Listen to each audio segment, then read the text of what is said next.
Muito se fala sobre a depressão. Mas o que é depressão? Existe alguma explicação do espiritismo para a síndrome do pânico? Você é ansioso? Por que será que o número de pessoas ansiosas tem crescido de uma forma assustadora? Para responder essas e muitas outras questões, contamos com a participação de Divaldo Franco, que é orador, educador e médico. Como definir o estado depressivo e como diferenciar da melancolia e da tristeza? A melancolia era o termo clássico, desde a Grécia Antiga, que nós vamos encontrar a partir de Hipócrates, a grande proposta dos melancólicos. Posteriormente, na literatura psiquiátrica, nós vamos ainda encontrar Galeno, médico grego do século II, fazendo abordagem da melancolia, dizendo que se tratava de um distúrbio procedente daquilo que ele considerava os fatores que desencadeiam determinados transtornos do indivíduo. A bilis negra, a bilis amarela, o sangue. Então, graças a essas colocações, a melancolia durou longamente na história. A palavra depressão vai surgir pela primeira vez na literatura inglesa por volta do fim do século XVII, começo do século XVIII. A tristeza é um ato de introspecção, nem sempre é melancólica. A melancolia tem raízes mais profundas, e quando essa melancolia é demorada, ela se torna patológica.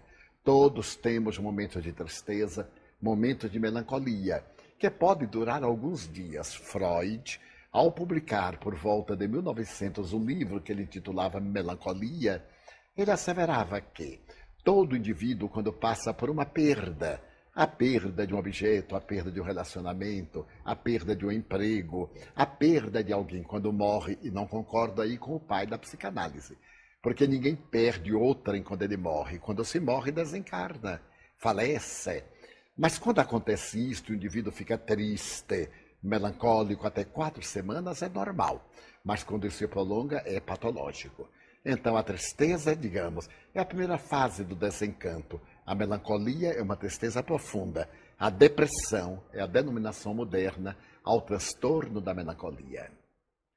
As estatísticas não são muito precisas, mas estima-se que entre 15% a 25% da população mundial sofrem de algum dos transtornos emocionais, tais como a depressão crônica, como você mencionou, ou o distúrbio afetivo bipolar, ou ainda o transtorno obsessivo compulsivo e até mesmo a síndrome do pânico.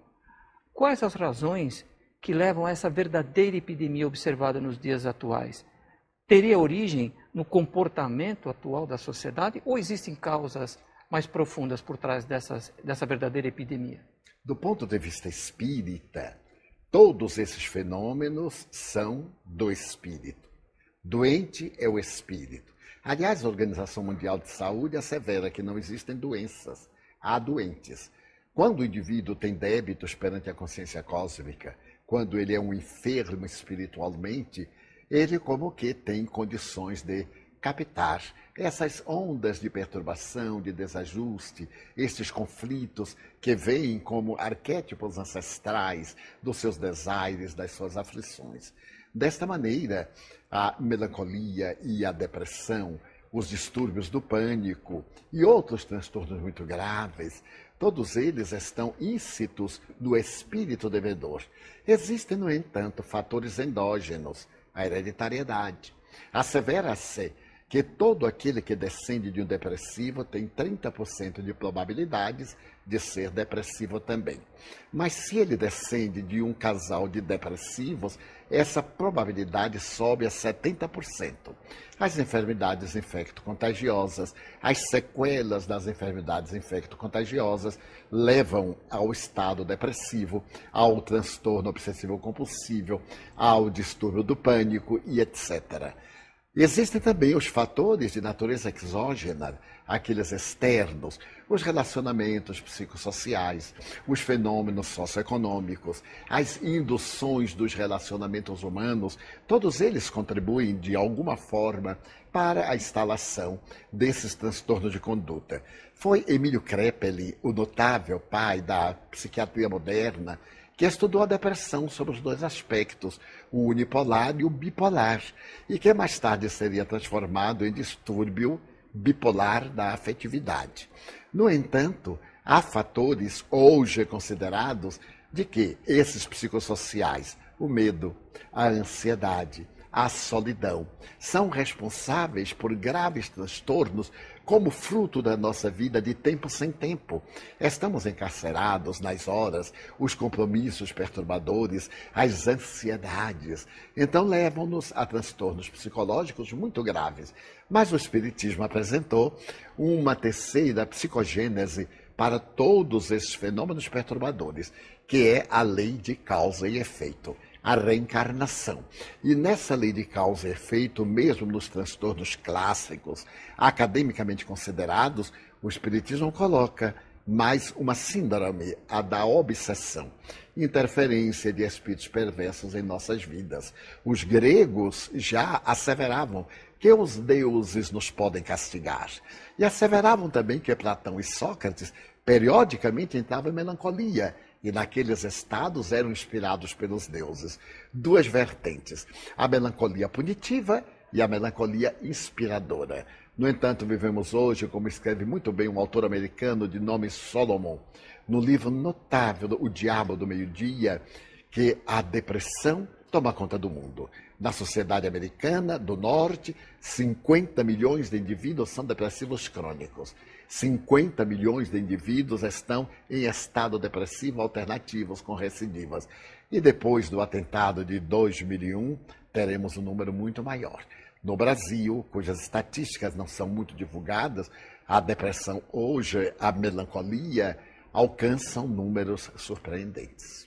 Você citou a ansiedade e o número de pessoas ansiosas tem crescido assustadoramente. Pelo que você explicou, existe uma razão espiritual para isso? Sem dúvida. A ansiedade é um fenômeno natural.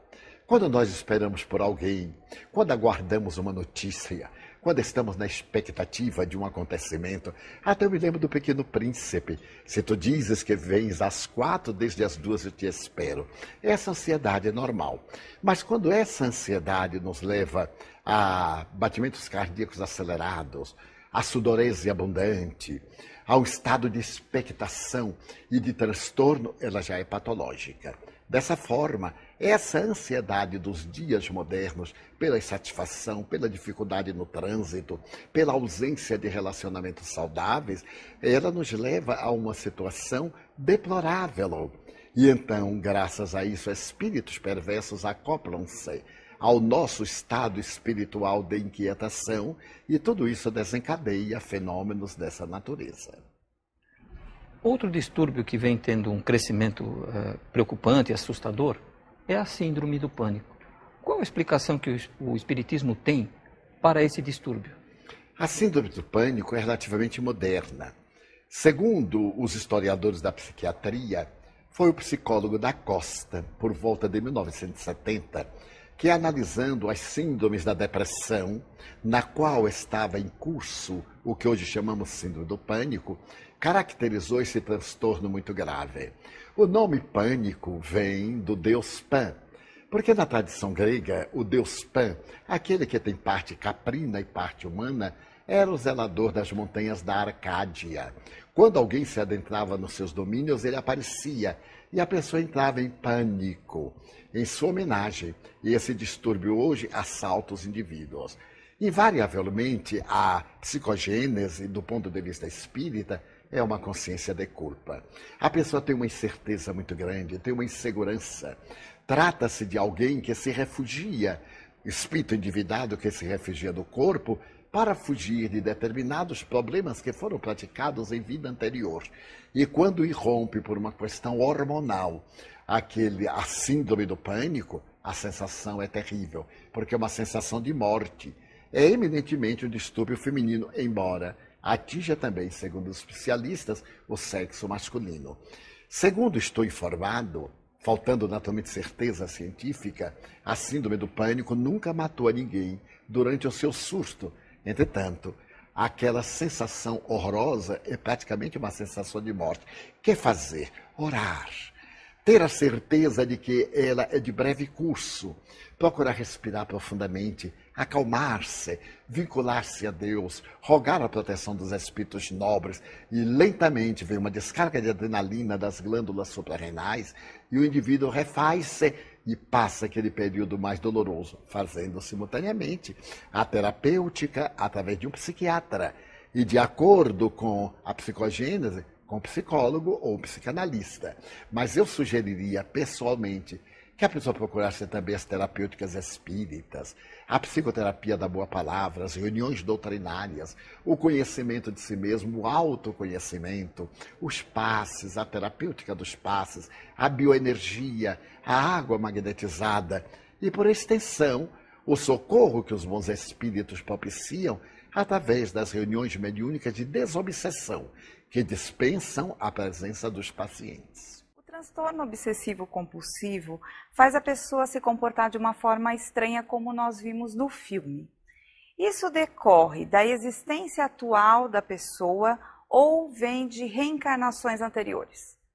Poderemos afirmar que tanto pode resultar de transtornos da afetividade na infância, insegurança, uma mãe castradora, uma supermãe, um pai negligente, gera no indivíduo aquele tormento da repetição, mas pode também ter uma origem anterior, porque todos os nossos padecimentos atuais têm uma causa, e Allan Kardec é muito claro no Evangelho segundo o Espiritismo. Quando esta causa não é atual, ela é anterior, ela vem de uma outra existência. Normalmente o TOC é um transtorno muito grave, porque afeta o sistema nervoso central. E a pessoa, dentro desse transtorno quase psicótico, desgasta-se innecessariamente, exigindo terapia especializada. Também recomendo, ao lado da terapia médica, psiquiátrica, a assistência espiritual, o trabalho de autoiluminação, a meditação, a prece, a construção interior de novos hábitos, para poder libertar-se desse condicionamento repetitivo e perturbador.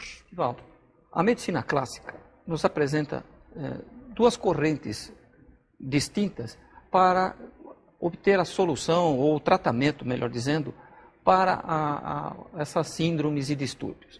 A primeira dela, defendida pelos psiquiatras, se refere à reposição dos neurotransmissores, cuja ausência no corpo é o que provoca esse tipo de distúrbio. Já a corrente dos psicólogos e psicanalistas, por sua vez, diz que não. A pessoa precisaria de uma introspecção e buscar dentro dela a força para sobrepor-se a essas síndromes e distúrbios. E o Espiritismo, o que nos diz? É possível a cura desses distúrbios e síndromes? De que forma que podemos encontrar a cura desses distúrbios? Recorrendo-se à terapêutica psiquiátrica. Acredito pessoalmente que a problemática dos neurotransmissores responde perfeitamente por esses transtornos e outros tantos. É claro que, para que ocorra isto, há fatores genéticos, há fatores endógenos, há fatores, portanto, que a psicologia pode contribuir de maneira eficaz. O psicoterapeuta pode ajudar o paciente a encontrar aquele fator que lhe desencadeou esse transtorno de graves consequências.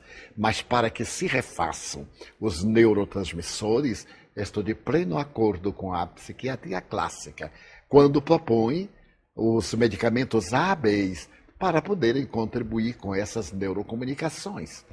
Mas o Espiritismo tem para dar o quê? Esse mesmo trabalho que o psicoterapeuta oferece, dentro das técnicas modernas da sua doutrina.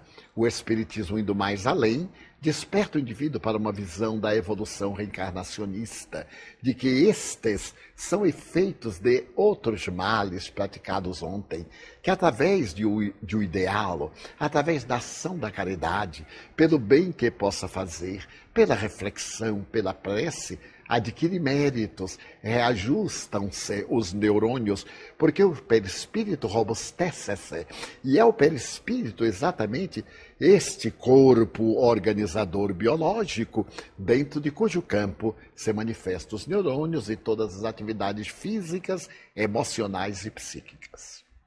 quais os tipos de tratamento que os centros espíritas podem oferecer para as pessoas?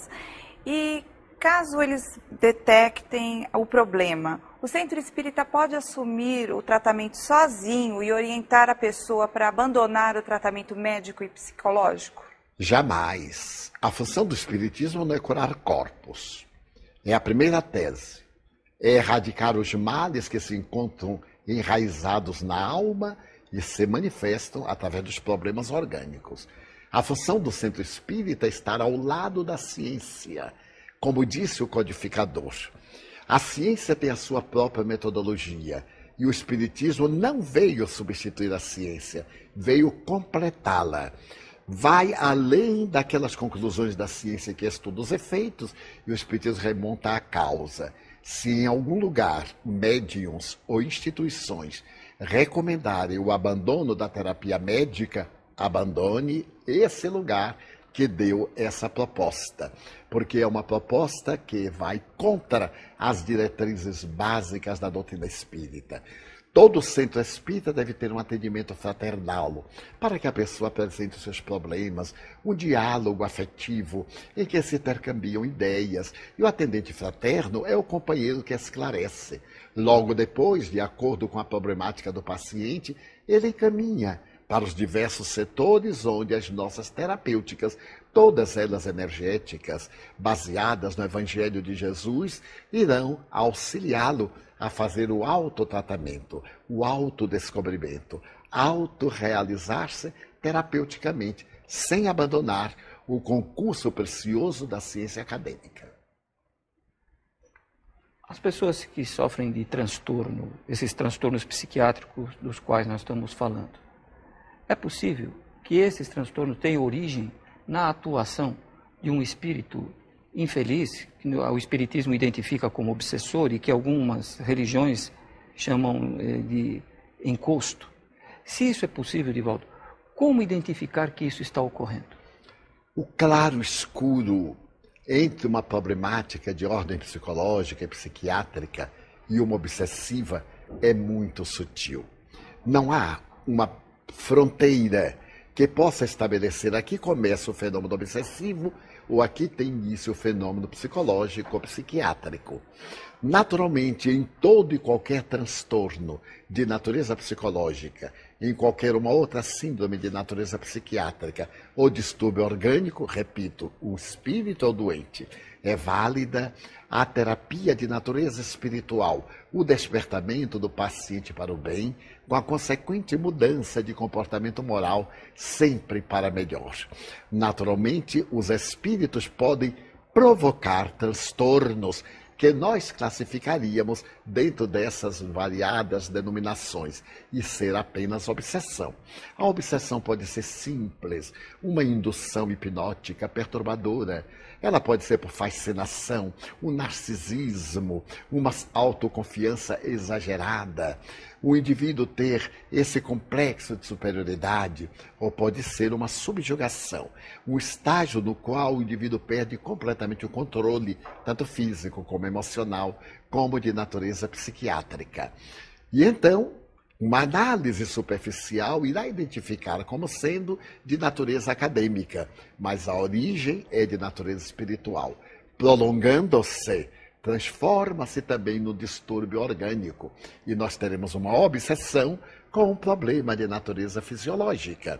Outras vezes, o fenômeno é fisiológico e atinge determinado nível em que espíritos perturbadores ampliam e pioram o quadro. Por isso que a terapêutica deve firmar-se dentro dos cânones acadêmicos, simultaneamente, das propostas espíritas para tornar saudável o espírito e, por extensão, afastar as entidades perniciosas através de uma psicoterapia que nós denominamos vulgarmente como doutrinação. A depressão pode levar alguém à morte? Indubitavelmente. O indivíduo pode ter um tipo de surto muito grave, negar-se à alimentação, abandonar-se totalmente ao desprezo, deixar que enfermidades agora parasitas, que se encontram muitas vezes nele e não se manifestaram, tomem conta do seu organismo, produzam o depauperamento de forças e, por fim, a morte. e, noutras vezes, pode levar o indivíduo ao suicídio, porque o paciente deseja libertar-se daquela situação deplorável, daquela angústia, daquele estado de morte em vida e salta no abismo para fugir. Noutras vezes, ele é inspirado a tomar essa atitude pelos seus inimigos que desejam desforço, levando-o ao suicídio, graças à obsessão. Gostaríamos de pedir um exemplo sobre o que o comportamento, a atitude de uma criatura que passa por um transtorno psiquiátrico desse porte pode ter para modificar o quadro. Eu me lembrei de uma história que você contou há algum tempo sobre uma senhora que ficou conhecida como a Dama das Violetas, se eu não me engano. Você poderia compartilhar isso conosco e com os ouvintes a título de uma grande exemplificação? É uma das belas histórias da psiquiatria contemporânea. Um grande psiquiatra americano foi chamado para ver uma senhora que estava numa depressão profunda fazia muitos anos. E quando ele foi vê-la, ele perguntou-lhe se estava disposta a que ele narrasse a verdade. Ele ia dizer-lhe qual era a problemática que ela possuía, o drama, que ele era um psiquiatra, e que se ela estava disposta a receber a colaboração dele. A senhora, em depressão muito profunda, aqueceu. Ele então pediu licença para percorrer a casa. A casa era pintada em tons grises, era tudo muito depressivo, mas quando ele chegou numa varanda, ele percebeu que ela cultivava violetas. Então ele percebeu que ali estava um fator que poderia despertar nela sentimentos positivos e terapêuticos. Ele, retornando, disse-lhe: notei que a senhora gosta de violetas. Ela disse: são a minha paixão. Ele conversou longamente e, como terapêutico, ele recomendou à família que mandasse para ela convites de casamento, de aniversário. Ele tinha notado que estavam lá os envelopes sem ela abrir.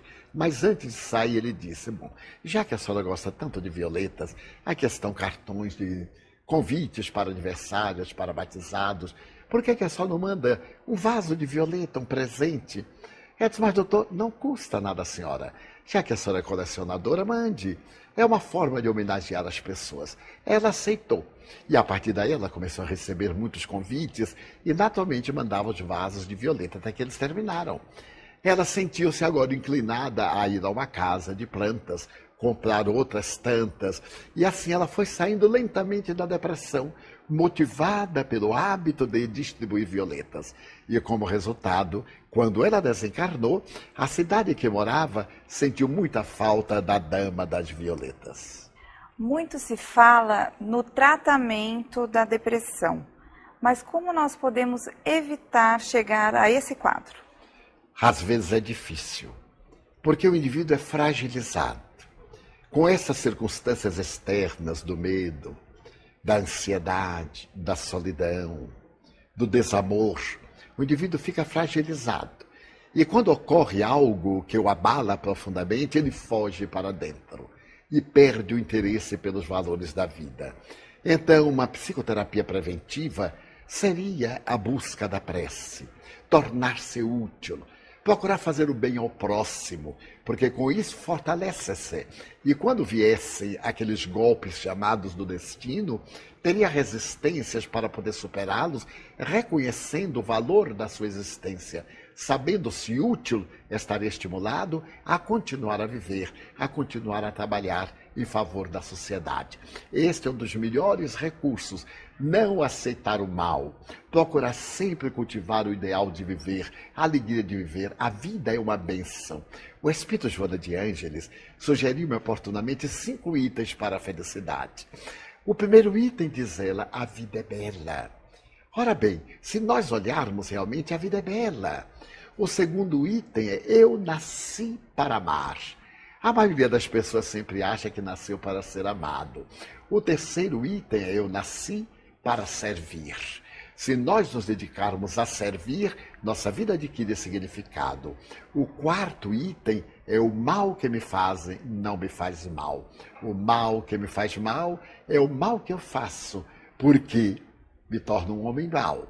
E o quinto item, há sol dentro de mim. Quando o sol brilha dentro de mim, alegria, o objetivo essencial da vida, nunca há sombras. É como a lâmpada, a claridade vem de dentro para fora. Se eu carrego uma lâmpada na mão, ela projeta a sombra, mas se há um sol dentro de mim, há alegria, há vida, não há depressão. Sem sombra de dúvida, os possuidores desses transtornos psiquiátricos são grandes sofredores. Mas além deles, seus familiares, como pais, mães, esposo ou filhos, também sofrem. Divaldo, o que você poderia deixar de mensagem a estes familiares para auxiliá-los e consolá-los? Que amem os seus pacientes. Toda vez que num grupo familiar acontece algo perturbador, todo o grupo está em curso no mesmo débito. Não somos viajantes solitários. Somos grupos espirituais que constituímos famílias biológicas ou famílias espirituais. Quando nós temos em casa um paciente com transtorno dessa natureza, somos afetados inevitavelmente. Ao invés da irritação, da exigência para que ele reaja, ele não pode reagir. Porque ele tem falta de serotonina, noradrenalina, dopamina. E isso produz um estado de morte interior, entre aspas. Mas que nós lhe demos segurança, simpatia, afetividade, que o estimulemos à terapêutica, que insistamos, mesmo que ele se negue, que procuremos levar ao especialista para que ele possa sair desse estado crepuscular. Mas não nos deixemos dominar pela revolta ou pela amargura para não assimilar essa energia deletéria, considerando que este ser, esta ave ferida, está junto ao nosso coração, porque nós fazemos parte do grupo que um dia feriu também alguém. Muito obrigada, Divaldo.